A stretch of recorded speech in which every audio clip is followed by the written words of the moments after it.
Hi, and thank you for joining today's webinar. Our topic today is effective routines for the use of proficiency scales. So my name is Sean Duncan. I am the Strategic Change Officer for the Center for Competency-Based Education, or CCBE, by Empower Learning. My email address is there down below, should you want to reach out to me with any questions. So I will be facilitating today's webinar, and we are in the process of a rebrand. And this is to more accurately reflect the comprehensive work we're doing to support schools in their shift from a traditional approach to K-12 education to either a standards-based or a competency-based approach. So we've long been shifting towards providing foundational pedagogical supports and resources, in addition to historically the technology solutions that we've provided. And our adoption of the moniker Center for Competency-Based Education really more accurately reflects this shift in our organization's identity. So in line with that, in my role, I work closely with schools and districts to understand their needs so we can work together to create support plans that include perhaps both pedagogical training and resources, as well as technology solutions to help them in that shift or transition to a more learner-centered model. So shifting today, as in the previous two webinars in this 3-webinar series, I'm joined by Dr. Marzano and Matt Shea. Before I introduce them, just some quick context on where this webinar lies within this 3-webinar series. So as I already mentioned, today's focus that's highlighted there is understanding effective routines for the use of proficiency scales. The 2 previous webinars, which we have already conducted, were on, at the top there, understanding the nature of proficiency scales, and then secondly, understanding the design principles of proficiency scales.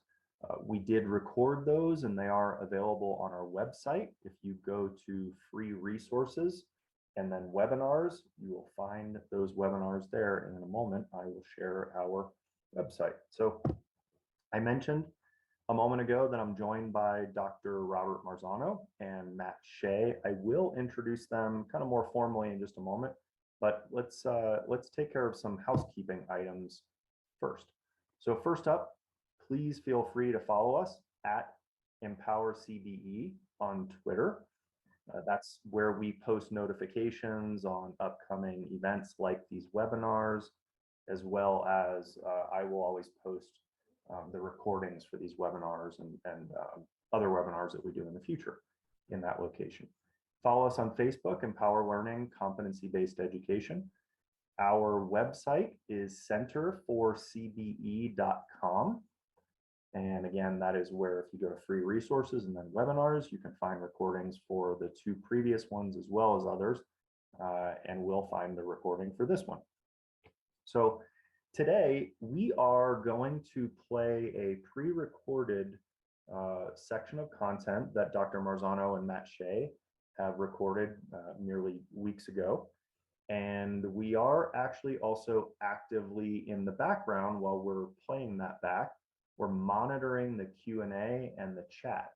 So if you have questions that arise during today's webinar or during that playback that relates to this topic or the topic of proficiency scales in a broader sense, please submit those. We are going to come back online live on video, Dr. Marzano, Matt Shea, and myself, and we will address those questions again in a live fashion. So please participate there. So I mentioned that I'm joined by Dr. Marzano and Matt Shea. So Dr. Marzano, some quick introductions here. He is the co-founder and chief academic officer of Marzano Resources. He's the founder of the Marzano Academies. We are fortunate to have him as the executive director here at the Center for Competency-Based Education. And during his 53 years or so in education, he's worked with educators in multiple capacities as a speaker, a trainer, and a consultant. He's authored, as many of you know, many books and articles on topics that cover areas like assessment, instruction, writing, and implementing proficiency scales directly related to our topic here today, and competency-based education, and that's just to name a few. Obviously, he has a wealth of content background, so welcome, Dr. Marzano. And then Matt Shea is the Executive Director of Client Services at the Center for Competency-Based Education. He is a former teacher, curriculum director, and district administrator in a competency-based district up in Maine. So with that background, Matt is extremely skilled at leading the shift from a traditional system to a competency-based system. And he's done that in as both a teacher and an administrator. So welcome, Matt. And with that, I will turn things over to Dr. Marzano and Matt Shea. Thank you. Okay, today we're going to be talking about our third part of using proficiency scales in a competency-based system. We're going to be focusing today on effective routines for use of proficiency scales. So we're going to start with the two main types of knowledge that scales should address here, declarative and procedural. And procedural, as you can see, is broken up into two different types, both mental procedures and physical procedures. So let's talk a little bit about what these mean and how I interpreted them when I was a curriculum director. Declarative knowledge and procedural knowledge wasn't really something that was intuitive, I don't think, to our teachers. But when we broke up the two types of things that kids are doing, declarative knowledge, we always thought of those as conceptual type understandings of things that kids are learning, that they have to have understandings of, whereas procedures are a little bit more, little more intuitive on this one, things that kids are doing, right? And whether they're mental procedures or the more obvious one, psychomotor procedures, which involve things like playing instruments or doing sports or physical education or things like that, where they're actually out there doing something, as opposed to declarative knowledge, again, which were more conceptual based things. So let's get into a few scales to see some examples of these. Let's talk about that first one about declarative knowledge. And this is an example scale of samples in mathematics. Yeah, can I jump in, Matt, here? Please, yes. Yeah. So as Matt said, this is the third, our third webinar on proficiency scales. And now we're really getting into the fine detail, we really are. And you might have to look at this a couple times. But if you can walk away with the understanding of what we're presenting here, you're going to have a fairly deep understanding of really the nature of content. And that first cut, as Matt said, was declarative versus procedural. And that's been, a staple of cognitive psychology for decades and decades. It really wasn't until about 30 years ago it started creeping into the vernacular of K-12 educators. And you say, well, why do I need to know this? Well, what you'll see is that if you think in terms of what this content I'm going to teach, is it declarative or procedural? And if it's procedural, is it mental or physical? Really helps you unpack the content so you know in fine detail what you're asking students to know or be able to do. And as Matt said, it's actually best to use the term know when you're referring to declarative knowledge and be able to do when you're referring to procedural knowledge, because procedural knowledge really is a set of steps. Might be just one step, but it is a step there, or two, but it's a series of steps. And when you're developing proficiency skills, keeping that distinction in mind, is going to be useful. Probably the easiest to understand are declarative topics and the proficiency skills that go along with those. We already know the overall format. Let's start with the 3.0. And Matt, would you read that? Because I can't see well enough from my screen. Sure, no, absolutely. The 3.0 on this one says the student demonstrates understanding of the defining characteristics of a sample. Yeah, and that's it. You understand that. You can explain what a sample is, and you got the defining characteristics. Very, very straightforward. Okay, now let's look at the 2. And the 2 is going to be some basic information that you're going to probably teach directly, and because you think students need to know this to be able to demonstrate proficiency at the 3.0 level, and you're not just going to take it for granted that they know it. So can you read a couple of those, Matt, please? Sure. The first part talks about some recognizing or recalling some specific vocabulary, such as samples and data set. And then they have some basic processes, such as explaining that samples can be used to make logical guesses about a larger set of people or things, explains that sometimes you need a sample because it's impossible to use the entire set of a population or things. There's a demonstration bullet, there's another explains bullet, and there's a description bullet at the end. So a variety of things all around the same type of taxonomy level too. Now, if you're really paying attention, you might say, well, wait a minute. Isn't explaining a procedure? Isn't describing a procedure? And the answer is yes, it is. But you're not going to have to teach explaining or describing. We're going to use cognitive procedures that are inherent, for students to demonstrate. So really each one of those bullets represents understandings that students have. And then we won't go into 4 very much, but in all cases, 4s go above and beyond. We recommend that you give students a lot of latitude, and the scale just gives an example of what a 4 would be like. Can you read that, Matt? Sure. This one says, for example, the student describes a real-world problem in the school that he or she might address by surveying a sample of students. Very nice. Okay, so far so good. Now let's go to one of the procedural types of scale. Remember, there are mental procedures and there are physical procedures. So the mental procedure, and Matt, would you read the 3.0? This is a mental procedure for? So this one is for using pronouns, and we've got 2 bullet points in this 3.0. So the student will uses pronouns in the correct case, such as using subjective, objective, and possessive pronouns, such as she, her, hers, he, him, and his, and uses reflexive and intensive pronouns. An example from there.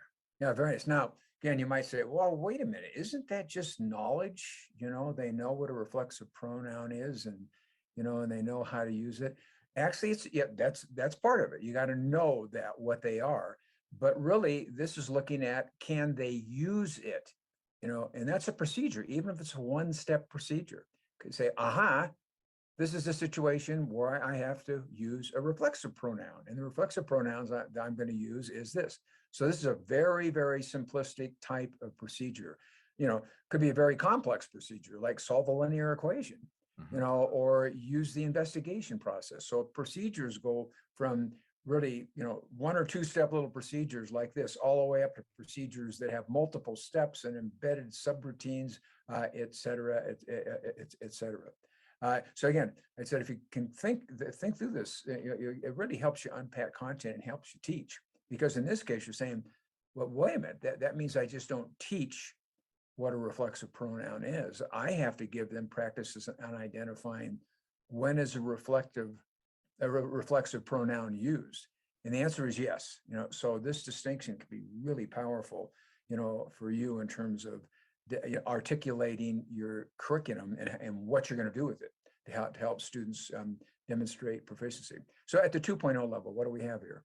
Okay, so the 2.0 level, they talk about the students, again, recognizing or recall some specific vocabulary, and also explaining the difference between the subject and object of a sentence, identifying objective and subjective pronouns in a sentence, explaining when to use possessive pronouns. Okay, right. So again, that's just information, because what you're asking, do they know when you're supposed to use a possessive pronoun? Do they know the difference between X and Y? Okay, let's look at that second set of the 2.0, because when Matt reads this, you're going to say, wait a minute, isn't this a change up? Let's see. Okay, the second part talks about describing the difference between intensive and reflexive pronoun, identifying intensive and reflexive pronouns in a text, identifying the antecedent, also uses a reflexive pronoun in a sentence, and uses an intensive pronoun in a sentence. Here, the part with mental and physical procedures is that is easy to get kind of confused about, is that they all involve at the basic level, they all involve declarative knowledge. Let me say that again in a different way.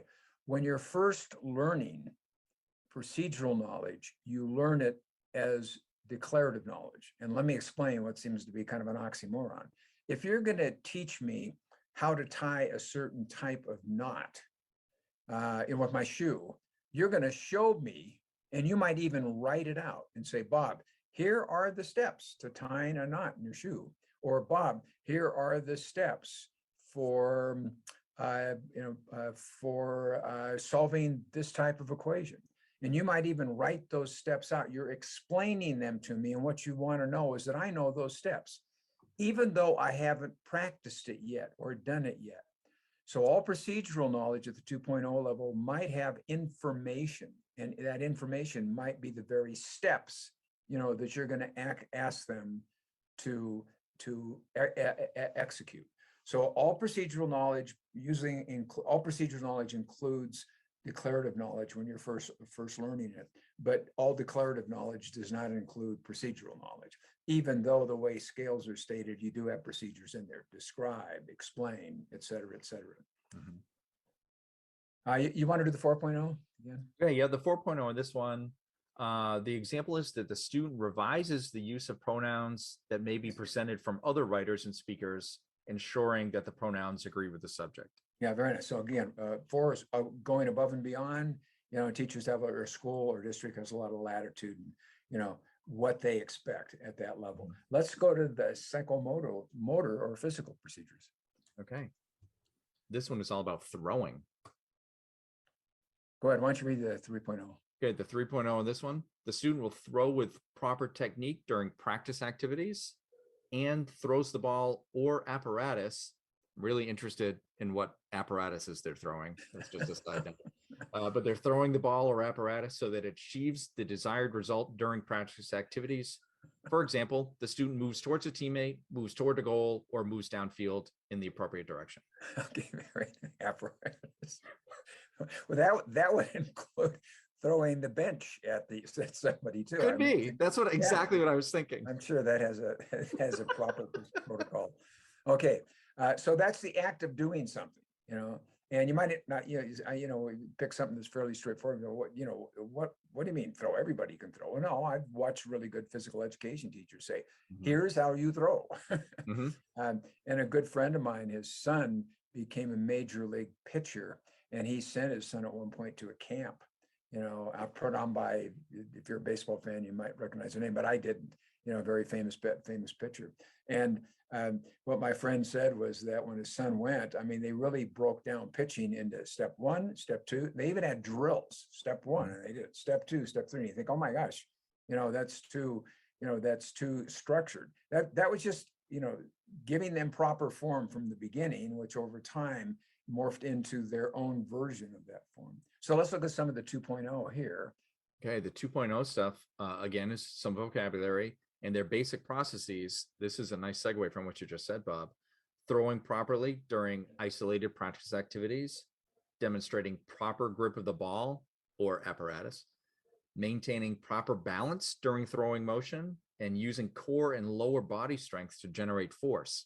All those individual things that you just talked about. Yeah, and notice even with mental and physical procedures, we have vocabulary, which clearly is declarative knowledge. Say, well, why that? And they really wouldn't need that vocabulary, to do it. And the answer is probably you're correct, but the vocabulary sets up a language, a code where the teacher can interact with student and the student can interact with teacher. So all procedural knowledge, has usually some form of declarative knowledge at the 2.0 level. Now, again, what's the 4.0, by the way? Yeah, the 4.0 is the student throws with a high level of power and accuracy as needed during games or scrimmages.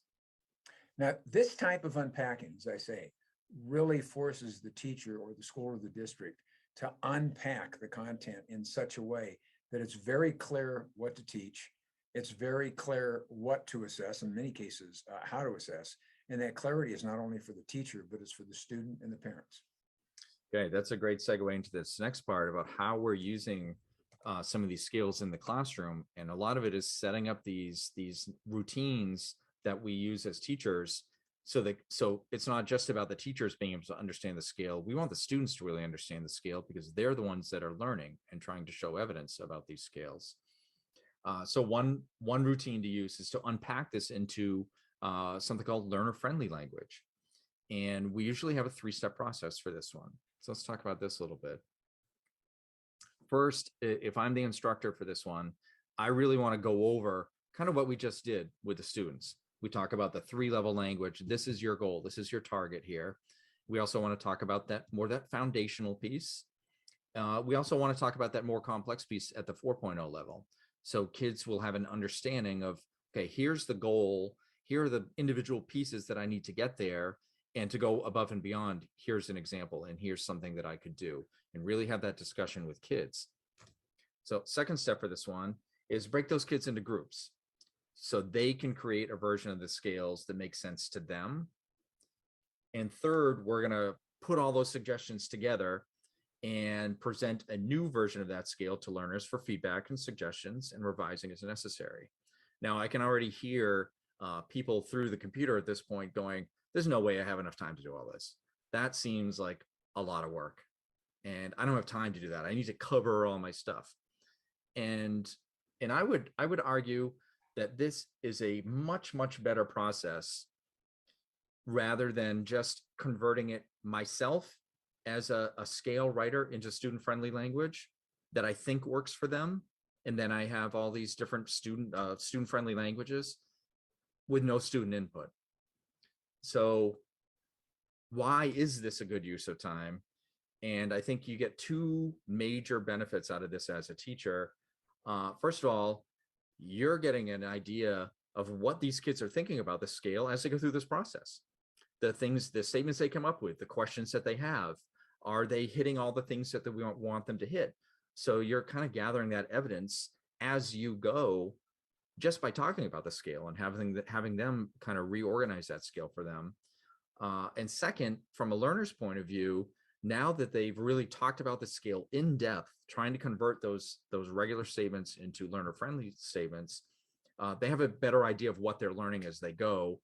It's more internalized. It's more like, I understand why I'm going to be doing these activities now, because I'm going to be learning about these things from that scale that I now intimately know because I'm part of writing it. So I got two major benefits. Yeah.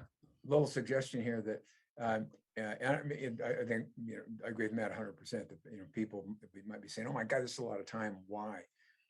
Probably the best way to answer the why is try it at least once, and then step back and say, was that worth the time? And I'm really confident that you're going to go back and say, okay, that took some time, but I really know a lot more about the students now, and they really own this scale.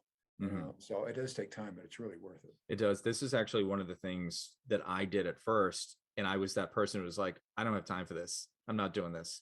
And I was struggling along with some of the scales that I was teaching. And finally, as you just said, all right, I will try it once. I'm going to show you how it doesn't work, and I'm going to move on with my life. And lo and behold, of course, it worked. It took some time. Actually, kids made better progress through it a little bit quicker. And they were like ahead of my own internal pace about teaching that one. So got me on that one too. Yeah. So, well, the danger is if you do it once, you're going to end up someday giving webinars on how to unpack proficiency scales, right, Matt? I should have thought ahead. I should have just kept my head down. What was I thinking? All right. So let's talk about what some of those scales might look like. So we've got a couple of different versions here. We've got a generic one, as you can see here. This is a generic student-friendly proficiency scale with some I know and I can statements and can do these. And this one's super generic, so it's not content specific. So the 3 level, it comes out that I know or can do everything that was taught, the easy parts and the harder parts, without making mistakes. Pretty straightforward. 2.0 stuff, I could do all the easy parts, but I don't know and can't do the harder parts. Just describe foundational level knowledge there. And of course, the pieces in between. 2.5 is I know or can do all the easy parts and some, but not all of the harder parts. And the 4.0 is I know or can do it well enough to make connections that weren't taught, and I'm right about those connections. I like that. I didn't notice that before. I'm right about these. Sorry, Matt. No, go right ahead, Bob. Yeah, I kind of a fancy way of talking about this generic one. I like the generic one too. Is that you're giving students the schema for all scales, and they really do get it, and you might want to give, wait to show the generic form until you've created some scales with them. But it really, I've seen a lot of classrooms where teachers actually have this generic form laminated and up in the wall. And then as units go on, they put different, scales that are specific to declarative or procedural knowledge. Man, I think you have some pictures, right? I do. First of all, we have one specific example first, and I just want to chime in there. That's exactly what I did as a teacher in my district, was had that generic scale So people knew what a 2.5 or a 1.5 or a 3.0 meant, so they could always refer back to it. So it's kind of interpreting that reporting part there. For a specific one, I know this is kind of really small writing. Again, this is a student-friendly one. I'm going to read some of the 3.0 and some of the 2.0 to give our watchers here a little idea of what it looks like. First of all, I know everything that my teacher told us about how light reflects off something I'm looking at, and that's how I see. I can tell someone how light reflects off something like a book or my shoe or my bike or anything. And then while I'm looking at the book or whatever I'm looking at, the light that bounced off the book travels to my eye, to something called the retina, which is part of my eye. I love this student-friendly language because it sounds just like a student. This is the best part. Some of the 2.0 stuff, the foundational things, says, I know all the easy things about light, but I don't know the harder things. What I mean by this is I know some of the vocabulary words that have to do with light, but I don't know all of them. I also know some basic things about light, like I can explain what happens in my eye physically when I see light. For example, I can tell how my pupil dilates and then contracts, et cetera, et cetera. So it's really broken down those bullet points from the scale that we had, more of the adult version of the scale, into things that kids will easily be able to recognize and be able to provide evidence on. Very nice. All right, so let's look at some of those pictures Bob was just talking about. So some pictures that we have taken in a real school, so not a setup here. We've got some pictures on the wall. And one of the things that, as we go through these couple of slides here, is that there's no one way to do this. There's no one routine to do this. We're gonna have some options for you after these slides here. But for instance, the one on the left here talks about the one in the green part is the success criteria for this target. It says, I know I'm successful when I can add and subtract multi-digit numbers to the 1 million fluently. And the target is obviously, I can fluently add and subtract multi-digit numbers up to 1 million. So they're giving some ideas in that student-friendly language to break down exactly how it works. The one on the picture on the right here is the actual proficiency scale. So they can always refer back to what they're actually seeing here, but then they've broken it down into some of the kid-friendly language in the slide on the right. The next one here, the picture on the left here is a student binder where they're tracking their own progress on those particular standards and scales. So I know it's hard to see, but some of the words in there talk about money, fractions, and geometric figures. And kids are kind of markering in as they go where they are. The picture on the right really gives a good example of that generic scale we were just talking about, the 0 through 4. The level of understanding is the headline for each one of these. And for instance, the 3 says, I'm able to do this on my own and show what I know. I feel comfortable. Whereas the 2 is, I'm able to do this with help and I'm getting better. I feel okay. The 4 is, for instance, I'm able to do this on my own and teach someone else. I feel confident. So it gives kids, this is clearly like an elementary class, but it gives kids a good idea of what does this number mean? If this number means that, yeah, I know this, I'm good at this, I'm going to be at a 3 at this point because I know what I've got. I really like this one on the right here. And a couple other examples are, you're seeing like targets all across the bottom of the window on the one on the left, where you just see names. And what I've seen for the picture on the left, for instance, I've seen in the names of all kinds of different types of standards. And one thing that really works, especially at the lower elementary level, is you can have your kids like either take pictures of themselves or little balloons or something, and they can track their progress as they go through the progression or complete some of these targets. So they know the ones that they've finished and they know the ones that they haven't yet, that they're working on. It's a really nice way for kids to start knowing where they are and being able to answer that question, like, where am I and what am I doing? And the one on the right here talks about some other objectives. The reason I like this one is because this is clearly an elementary level classroom, but we're seeing 3 different levels of targets all in the same idea here for intermediate, primary, and middle school. So my interpretation of this picture is they're showing how what they're using now, they're going to be using it at a slightly different level as they progress through the grades. So it's a nice kind of invitation for kids that way. Yeah. And for secondary teachers, lest you think this is just something used at the elementary school, definitely not the case. Book just came out literally in the last week by Alexander Ashcroft and Ashley Avila, entitled Teaching in a Competency-Based Secondary School.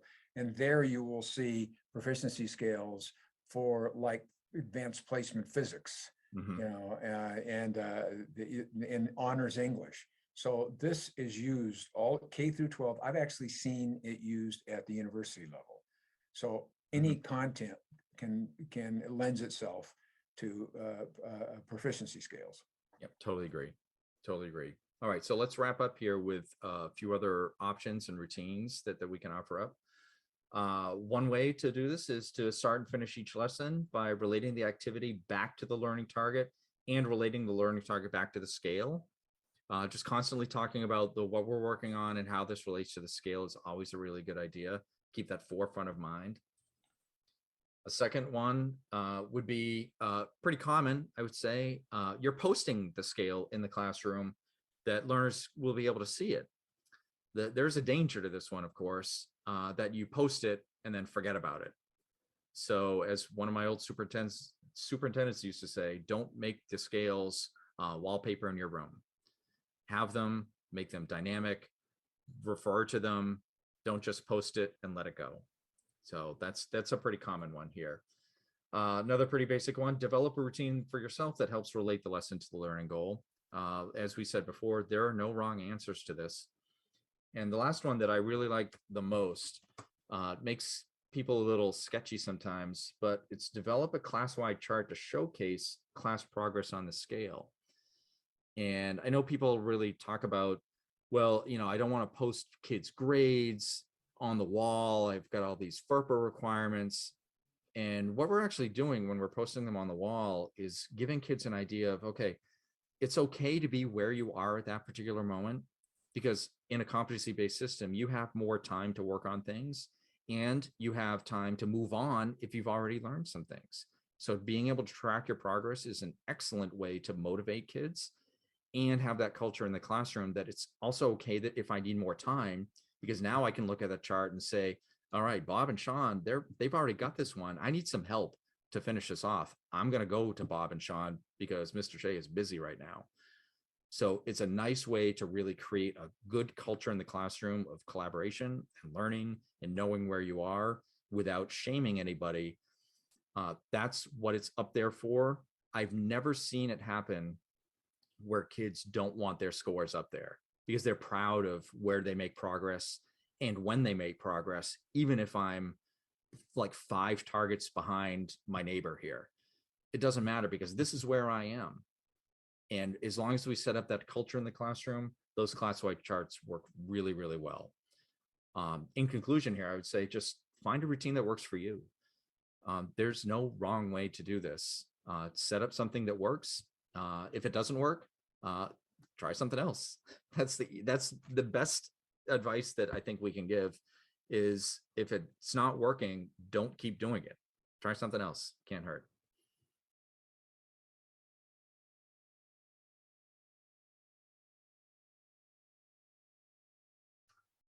All right, welcome back. So we're going to make a transition into a live Q&A session. So as I've mentioned in the chat as we were watching that video, please submit any questions. We do have some that we're going to address. And Matt Shea and Dr. Marzano and myself are monitoring that Q&A live. So if you think of something as we're answering one question, we're actively looking at those. So we'll tackle them live. If there are questions that come up that we maybe you think about after the webinar, I'm going to finish off today with just sharing a slide with my contact info. So feel free to reach out to me and we'll get back to you. So let's take a look at some questions. So first one up, the scales my district uses are not organized with as much detail as the ones you showed. How do I make this work in my classroom with the limited information in the scales? Well, I'll jump on it. Okay. Is it possible to, I know you have to report using the district scales, but why wouldn't you rewrite those for your classroom use and add more detail? It's really, the task is really kind of making sure the scores that you assign, let's say the scores you're going to assign using your rewritten scale can be easily translated into the scores or values on the district scale. So you don't have to change you're not telling anybody in the district to change, but we are saying, I want to add more detail. What do you think, Yeah, man? I would totally agree. Actually, I have an example of something that some teachers in my district did. They were had some type of science scale about body systems, and the 3.0 was pretty clear what they were doing, but the 2.0 seemed to be pretty limited. So when my teachers were doing this type of converting that into a student-friendly scale, they used the QFT process, the question formulation technique process out of the Right Question Institute in Boston. And they asked kids questions, and the questions that came up basically gathered all that foundational detail that they didn't know, that kids didn't know. So teachers were easily able to write at least the 2-level parts with a lot more detail, because that's what kids needed to know and wanted to know, so they could get to the more complex stuff at the 3-level. So Bob, you're exactly right. There's no harm in expanding it a little bit in your classroom. Just find out what the kids don't know, and then be able to teach that right to them. So nailed that question. All right, we've got another one. This one's a bit more general. So this all seems like a lot of work and I am overwhelmed. Where do I start? Yeah, I'll start with that one. Find something that appeals to you. In this 3-part series that we've talked about, we have thrown so much information about scales at you that we had to break it up into 3 parts. So there's a lot going on here. And I'll go back to my own experience. You can't do everything at once. But I found one thing that another teacher was working for me, that I said, I can do that in my classroom. And so I started doing that one thing. It was something around agency in the classroom. I'm like, I can do that part and see how it works. And from there, once that works, try something else, and then try something else. And suddenly you have like that body of evidence that something is working for you.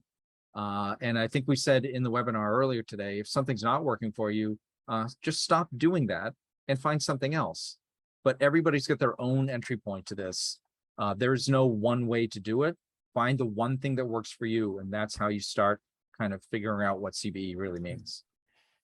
And just to, if you're focusing on scales, pick one unit that you're doing. Yep. And create a scale or 2 or 3, whatever, for that. Just one, that's all. As Matt said, if it doesn't work, don't do that again. But what you might find is you say, "Oh, that worked pretty well." You know, and next semester you pick, another unit. And once you get your head into it, you'll get to a place where you say, "Okay, that's it. I'm going to create scales for, my content over the entire year." But that doesn't happen the first year. Right. Okay, this question is pretty specific to the content that was presented today. So should we work with students to convert scales to student-friendly language just once, or do you recommend doing this every year again? Go ahead, man. I would do it every year, because you have a different set of kids in front of you. You have, once you do it the first year, let's say, and you do it with your kids, you have a student-friendly scale that you can work with, that you can kind of guide students to that if they're missing some pieces that you think might be important. But you have a different set of kids in front of you. So having a student-friendly scale really helps you gather information about what the students know and what they don't know, rather than that one test case at the beginning. You'd want to do this every single year to gather information, if nothing else, to gather information. And every time your scale gets a little bit better, because you're finding out what kids know and what they don't know. Yeah, very nice. Agreed. What Matt said. Nice. Okay, here's another question. We've spent time creating scales, but our teachers aren't using them to score activities yet. I assume they mean activities assessments. What do you recommend we do to help teachers transition from a traditional percentage grade to scores that align to our scales? Well, again, it's actually okay, not to score using the scales. They were intended to be used as scoring devices, but I've seen people use them as devices for planning instruction. I think once you let students know about the scales, that kind of begs the issue of, well, if this is what, you know, a 3 is, and I showed you that, why don't I get a 3 on, you know, on, so I think it naturally happens. The whole, kind of the backdrop for this whole thing is transparency. When you have proficiency scales, you are completely transparent to the students, parents, everybody else. Here are the topics, I call them measurement topics, or here are the targets we're going to be addressing over the year. And for each one of these targets, here's what proficiency is, and here's going beyond, and here's that that transparency. You can just start with that in the beginning. I think immediately it inevitably graduates to, well, then why aren't we scoring this way? And then, you know, just get a few people to, in the beginning, just have a few teachers, you know, deal with, well, how do you score? Now, by the way, we have more webinars coming, and we will go into that in depth, because what you will find, I think we've said this every, the way a system like this takes off, people use it and they say, wow, this works so much better than I did before. I know more, my students know more, and if it doesn't, then stop. You know, but we, you know, we feel confident that you'll say, okay, I have access to things I can't have access to without that. So if you think in those terms, you know, that I just let it gradually kind of creep through your system. And boy, we're talking about transparency. One thing that proficiency scales does dramatically is change how we think of assessment. It's not always just a paper pencil assessment. You can actually have a conversation with a student and score that student using a proficiency scale. Students can tell you what they're going to do to demonstrate, you know, that they're at a certain level. So that was a long-winded commercial for, but there's more. Stay tuned to our other webinars. So I have an example that follows along with exactly what Bob just said, that I was training some teachers on how to score against a scale that they've never used scales before, where they were just intrigued on, what does this mean? Because I always score 0 to 100. What does it mean scoring against a scale, and how is that different? I'm like, oh, well, let's walk through the process. So we had a room full of teachers, and I had some student work that I gave them all, and we did the old double scoring thing. You know, we had a set of teachers all scoring the same essay. It turned out to be like a little short 5th grade essay against a scale. And then we go around the room and try to figure out, okay, how did you score this one? And of course, it goes from anywhere from like a 1 to a 3. And I think we had some 1s and 2s and 3s and 3.5s all over the place. So then the discussion is, what does the scale tell you? And how are you scoring it? And some of the questions came up. And I remember this one teacher specifically told me, well, I scored it a 2.5 because I felt that the student was telling me blah, blah, blah, blah, blah. And she stops and says, I shouldn't have said any of that. As soon as I said that, I knew that was wrong, because now I'm not scoring against the scale. Am I, Matt? I'm like, I didn't say anything. And so she reorganized it and said, okay, it's really only a 2 because there's really no part of that complex level stuff. I can't see it anywhere on the page. And it was really, I saw the light bulb basically come on over her head that, oh, this is a lot easier than trying to interpret what kids are trying to say, rather than what does the scale say, and are they showing you that evidence? And that was really just the initial, this is the first time we've ever talked about scales, but I saw a few light bulbs come on in that room that day. It's very exciting. It's very difficult to score against a scale when all you've done is 0 to 100 before. And it takes some time to transition there, but it can be done. Matt, along those lines, can you, or Dr. Marzano, can you address some common mistakes you see around scoring against a scale? For one of the biggest mistakes that I see is the assessment doesn't line up to the scale. The questions aren't aligned. The things that we're asking kids to do, whatever the questions may be, if it's math or ELA or science or music or whatever it is, doesn't align to the scale. And so we score on feelings and knowing the kids a little bit. and things that don't have anything to do with the actual scale and the pieces of learning. That's the biggest thing that I see right off the bat, because designing assessments around a proficiency scale is not something that teachers are normally used to if they don't use scales. That's, for me, that's the biggest thing that I've seen over the years. Instead of a problem, that one of the biggest advantages to scoring using proficiency scales is it lines up what curriculum people call the intended curriculum, the taught curriculum, and the assessed curriculum. And I'm pretty sure I mentioned this in one of the two previous webinars, but it fits here too. The intended curriculum is what your state or school district or written curriculum expects you to present to students. The taught curriculum is what you actually teach students.